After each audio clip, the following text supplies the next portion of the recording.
Welcome back. It is 7:09. If you're just joining us, maybe a familiar face this morning, we have Senator Bill Cassidy joining us. Thank you for being here. Hey, glad to be with you. Thank you. Yes, absolutely. Okay, so we've got a host of topics to discuss this morning. Let's start with, I know this is a big one for so many, the National Flood Insurance Program and kind of where we're at with that. Yeah, so people are getting pounded with insurance, Yes. particularly flood insurance, risk rating 2.0 with an 18% every year compounding. Families just can't handle. Right. People who've never flooded are getting 18% compounding increases. So we just introduced a bill in which we will make it more affordable, cap that rate of increase. For those who are low income, help them a little bit afford, give them a little bit extra to help them afford what they're going to have to do. Put in other things like for transparency. If you want to build a home and you want to build it so as to lower your premiums, FEMA should let us know how to do that. Right. So we're making it more affordable, more accountable, more sustainable.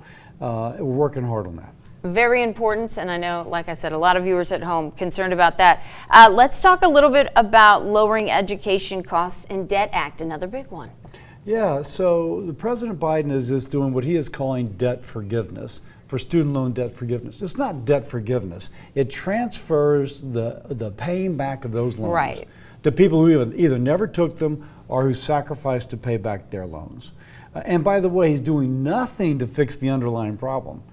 So the Committee for a Responsible Federal Budget says that in 5 years, we'll be back in the same situation with $1.6 trillion in student loans outstanding. Wow. So what we've put forward is a series of bills that actually fix the underlying problem, that lets somebody know, hey, listen, if you want to lower your student loan debt, if you want to avoid it, if you want to get the best value for your education, this is how you do it. And we keep in place, making them simpler. If you do lose your job, you still get the assistance that you already can get to pay it back, to decrease your burden. Okay. So we're keeping what works.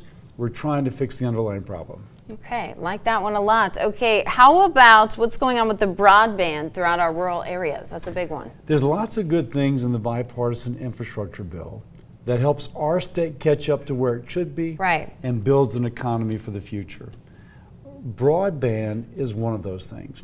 It was announced yesterday in the bipartisan infrastructure bill. Louisiana is getting about $1.3, $1.4 billion to make sure that everyone has access to high-speed, affordable internet. Now, by the way, they should already have it. That catches us up to 2023. But it moves our economy forward. If you're in a small town, you don't have access to high-speed, affordable internet, businesses aren't moving there.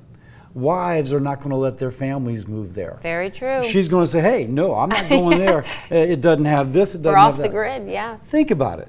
You can't have pay at the pump gas stations unless you have internet. Very true. So little things that allow both the convenience to the customer, but the tax base for the community to grow, that begins with high-speed, affordable internet. And Louisiana is doing, I think, better than any other state on a per capita basis in the amount of money we're getting from the bipartisan infrastructure bill on that. Love to hear it. That is huge. And we have about a minute left here. So do you want to touch on Social Security reform, where we're at with that? Yeah, so Social Security is going insolvent in 8 to 9 years. That's according to the actuaries. When that happens, people currently receiving Social will get a 24% cut in benefits. Wow. So somebody who's already receiving it gets a 24% cut. Wow. Neither presidential candidate, leading presidential candidate, is touching the issue. We have put forward an idea, we call it a big idea, but we fixed 75% of the issue. We also repeal weapon GPO, which is, if you're a state or local employee, you know exactly what I'm talking about. We repeal it, get rid of it. Okay. We get rid of the Social Security tax. People who are receiving Social go back to work, they get $1,000 a hit a month in what they bring home from Social. We repeal that. We do other things to make it better, more easy for people to work and still benefit from Social. We got a big idea, we're pushing it. We hope our two leading presidential candidates kind of buy in. We hope so too. Listen, appreciate you being here as always, Senator. Thank you so much. I thank you. Of course, we're going to send it to Michael Crowley. He's talking to